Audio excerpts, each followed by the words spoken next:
Welcome to part 3 of our Sanitation Upgrade system installation.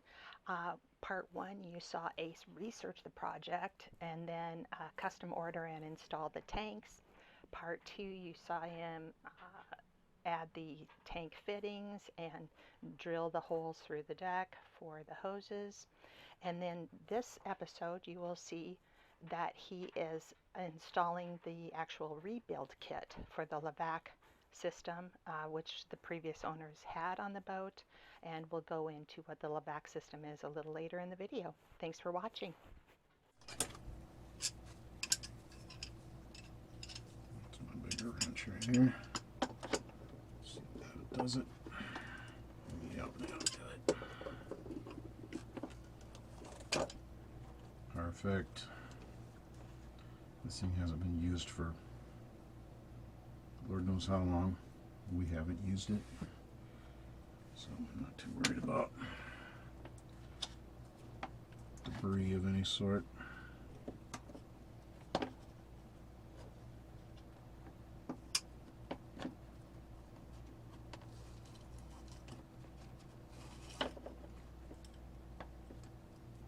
Okay, that's the old one. It really doesn't look bad at all, but I do have replacements. I have 3 sets of replacements. One for forward, one for back, and then a spare. Okay, go on there like that. Okay, the system that you see Ace installing is a LaVac toilet system, and this is what we have read from the internet. The LaVac toilet has long been a favorite with sailors throughout the world, providing their owners with years of trouble-free use. One of the simplest marine toilets to operate, it requires virtually no maintenance. LaVac toilets work on a patented vacuum flushing system. After use, you simply close the LaVac seat and lid and then operate the pump handle a few times, like 8 to 10 times. As waste is pumped out, a vacuum is formed, which draws in the flushing water. We chose freshwater flushing. And then you wait a few seconds, about 5 seconds, and the vacuum breaks. It's that simple. The only moving part in the LaVac is the diaphragm within the detached heavy-duty pump, and you see Jim installing the diaphragm here.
It's there. If it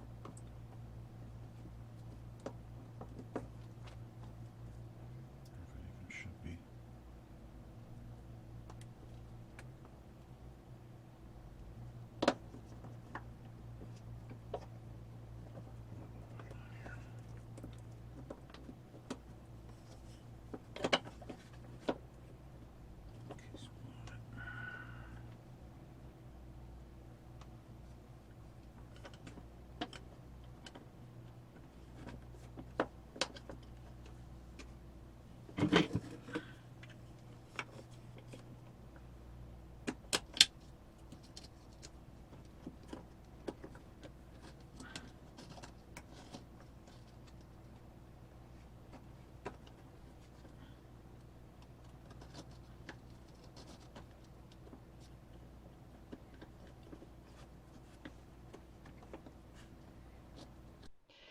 Now this may seem like we're spending an awful lot of time and energy to produce these videos on our sanitation upgrade, but I have 2 or 3 reasons why we're doing this.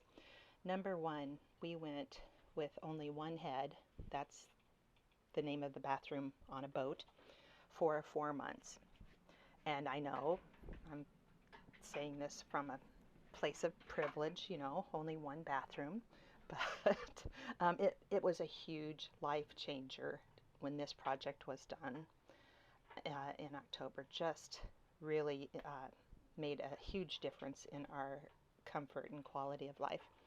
Secondly, again, we've been married over 40 years.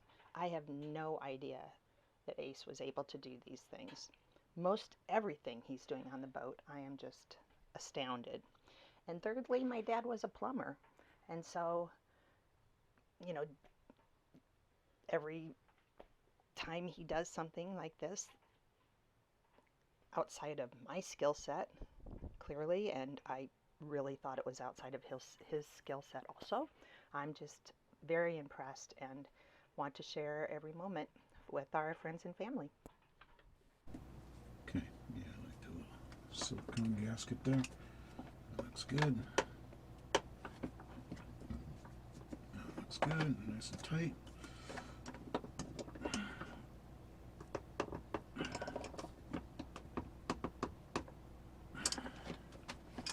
Good. Now put the plate on.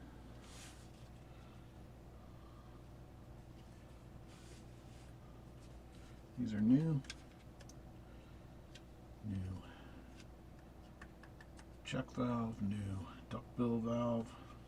That's not much room, but that's the way he's designed. And that goes in like that. Perfect. Perfecto.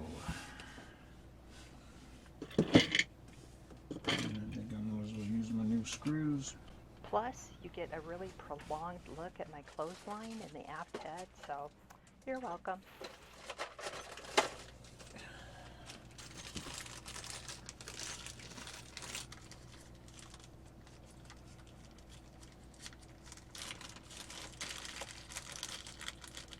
They have nuts, so I don't know.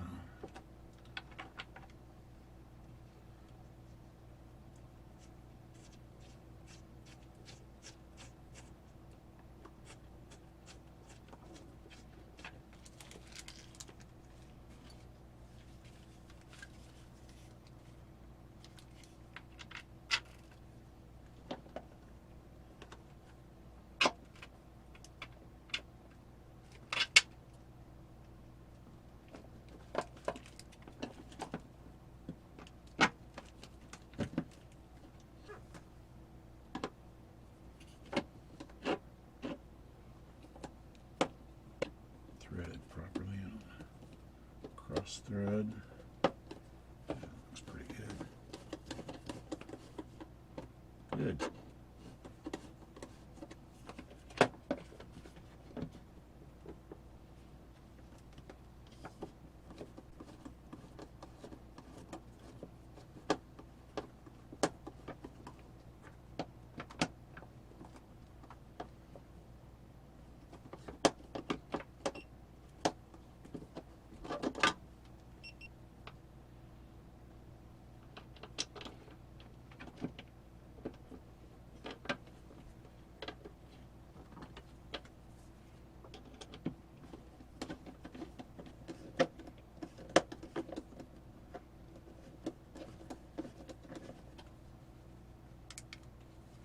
Oh, that makes a difference. Okay, another shout out here to Ace. He is so good about trying to wear the GoPro on his head during all of these projects when clearly we can see that the headlamp is probably the better choice. So thank you, Jim, for all you do. Stripped out. That's no good. Okay, that was fun.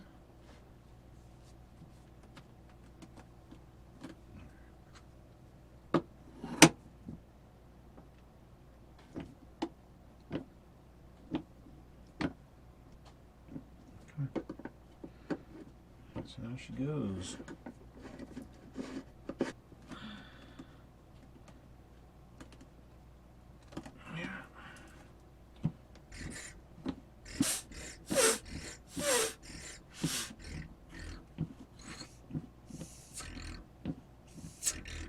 Excellent.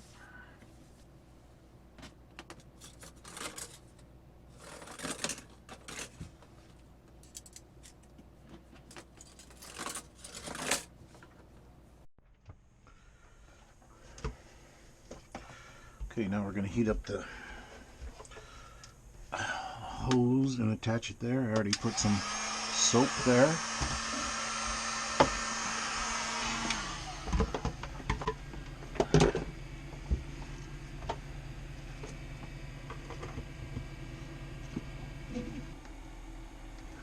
Take just a little bit off here.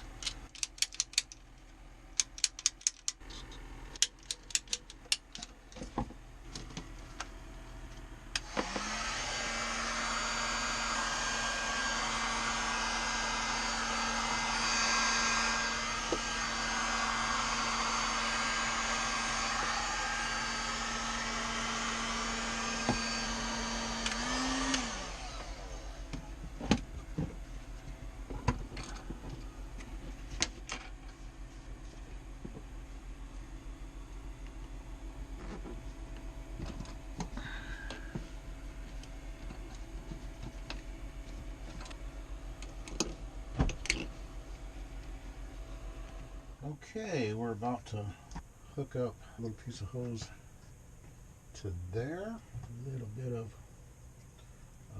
hand soap in there to make it slide on smoothly. So generally what we do is we heat up this tubing a little bit.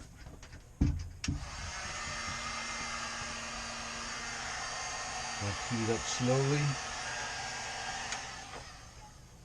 That should do it. That's good. Now go ahead and get that screwed on. There's one new one, one old one.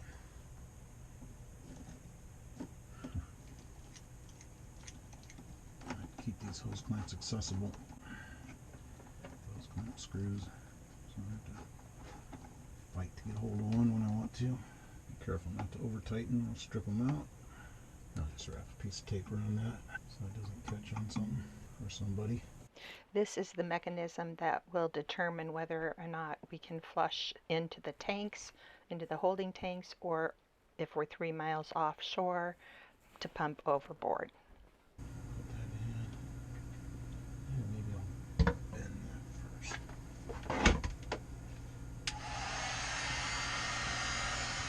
Just drilling a little 1-inch hole here for this water hose.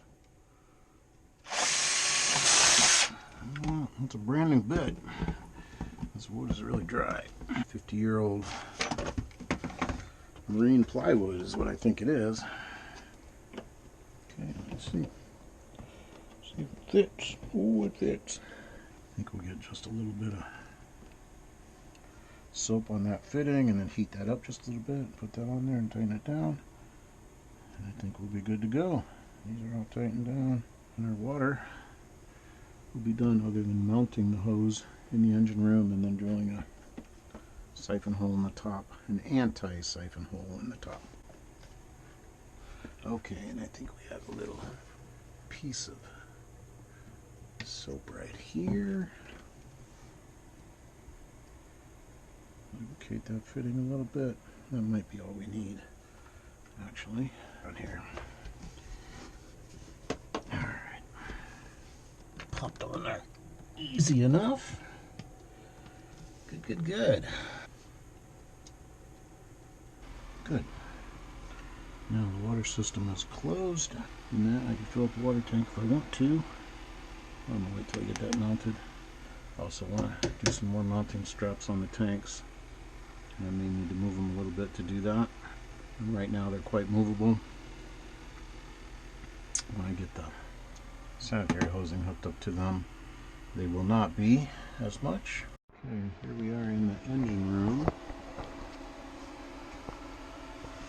Up there. That hose is going to come through. Come straight over there. Space up there, and it's going to come up high. I think it'll be fine. A little hard to get to, but I think that'll work well. It's going to go directly here to that gray pipe, gray fitting. So I think that'll do all right.